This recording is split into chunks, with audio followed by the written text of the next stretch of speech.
Hello guys, welcome back to my YouTube channel. Guys, ये रात के 9 बजे का क्लिप है और मैं आ गई हूँ किचन में।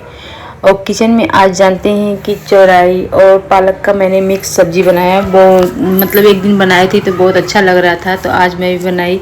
चौराई पालक जब भी धो मतलब क्या होता है कि उसमें थोड़ा सा मिट्टी भी रहता है, तो बड़े बर्तन में धुलो तो खूब अच्छे से साफ़ हो जाता है। तो हम ये बाल्टी लिए हैं, इस बाल्टी में पानी लिए।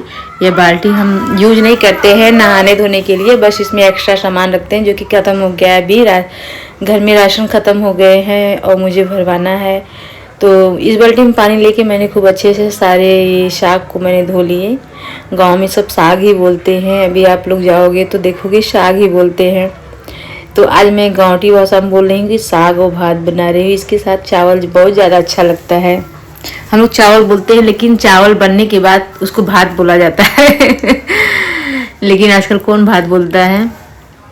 तो गाइस, मैं किचन में हूँ, सारे काम कर रही हूँ, कुछ बातें आप लोगों को शेयर करना चाहती हूँ।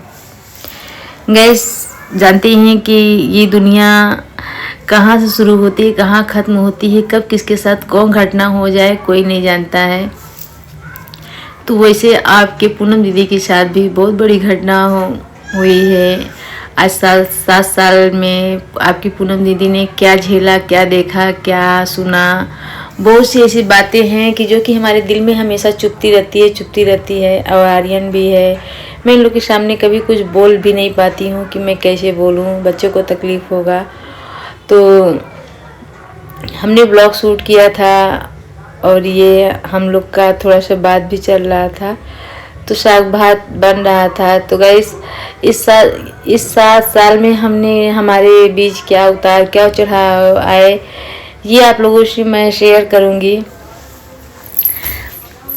इधर हमने सब्जी छोंक दिया है। तो गाइस, जब जानते हैं जब दुनिया बिखरती है, किसी का परिवार टूटता है, तो उस समय जब आप बहुत दर्द में रहेंगे, आपको कोई रास्ता नज़र नहीं आएगा, तो यही आपके अपने ही मतलब इतना सहानुभूति देंगे, चलो कोई नहीं रहेगा, मैं हूँ। जब अकेले रहती हूँ, ये सब बातें सोचती हूँ तो बहुत ज़्यादा तकलीफ़ होती है, बहुत ज़्यादा। कि जब हमारे हस्बैंड एक्सपायर हुए थे तब लोगों का क्या बोली था, क्या भाषा था, और आज नहीं है तो क्या बोली है, क्या भाषा है। ये चीज़ें बहुत माइंड करती है गाइस। तो हमने किस दर से, किस सिचुएशन से मैं अपने बच्चे को पाल पोस के आज आर्यन को इतने बड़े कर दी हूँ।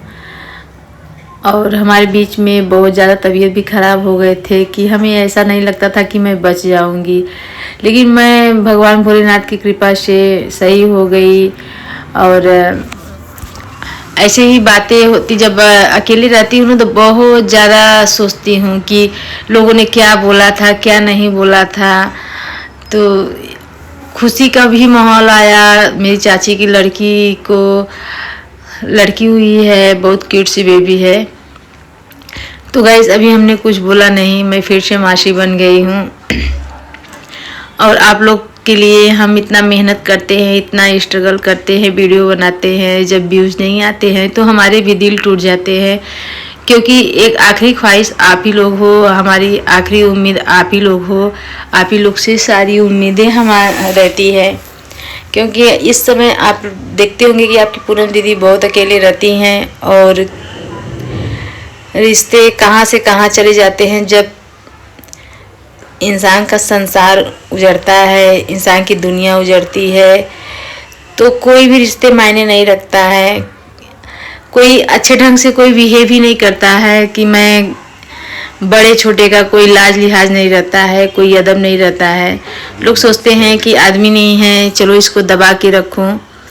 तो ये दूसरे दिन का क्लिप है। मैं 3 बजे ब्लॉग शूट कर रही हूँ। मैं पहले से ही काफ़ी अपने बेडरूम में बैठ के कुछ वीडियो देख रही थी, तो मुझे बहुत रुलाई आ रही थी। तो आर्यन क्लासेस के लिए तैयार हो रहा था, तो बोला क्यों रो रही हो मम्मी, क्या बात है। क्योंकि जब इंसान अकेले रहता है, घर देखिए इस समय एकदम खाली है, मैं घर में अकेली रहती हूँ। तो गाइस, मैं किचन में आ गई हूँ। और इधर जब अकेले इंसान रहता है तो काफ़ी बातें सोचने में इंसान मजबूर कर देता है। तो आज मानसी का पूरा परिवार हो गया लड़का लड़की, हस्बैंड वाइफ, तो सब चाहते हैं कि हमारा परिवार पूरा हो। तो वैसे मेरी भी एक ख्वाहिश थी कि मेरा भी परिवार हो, हस्बैंड वाइफ और लड़की लड़का। आर्यन हुआ, बहुत खुशी हुई। जब आरो हुआ, आरो पेट में आया तो मुझे लगता था कि मुझे लड़की होगी, मुझे बहुत खुशी होगी, लेकिन लड़की नहीं हुई, मन दब गया। तो गाइस, एक औरत ही औरत की सबसे बड़ी दुश्मन होती है। तो गाइस, मैं बात कर रही हूँ, मैं पहले से ही मैं थोड़ा सा एकदम नर्वस थी, बहुत ज़्यादा इमोशनल थी, रो रही थी। आर्यन बोला, क्यों रो रही हो मम्मी, क्या बात है, बोलो क्या बात है। मैं बोली, कुछ नहीं। जब एकांत में इंसान रहता है ना, तो सबसे ज़्यादा अपनों की बातें याद आती है कि बुरे समय में। आज कभी कभी मुझे प्राउड फील भी होता है कि मैं इतना अपने बच्चों के लिए अकेले कर लेती हूँ। किसी के भी साथ रहो, चाहे ससुराल में रहो, चाहे मायके में रहो, किसी के भी साथ रहो, जो चीज़ें हम अपने बच्चों को बना के अकेले में खिला देते हैं, जो पहना देते हैं, वो 4 लोगों के साथ हम नहीं कर पाते। क्योंकि अगर से हम लोगों के साथ रहेंगे तो लोग यही बोलेंगे, देखो जब तक हस्बैंड रहते हैं तब तक लोगों का रवैया कुछ और रहता है, हस्बैंड के न रहने पर लोगों का रवैया बिल्कुल बदल जाता है। तो अगर से मैं चाहे ससुराल वालों के साथ रही, यही बोलेंगी, तुम्हारे बच्चे को खिला रहा हूँ, ये चीज़ बना के खिला रहा हूँ, ये कर रहा हूँ, मुझसे नहीं होगा, जाओ कमा के लेके आओ, करो।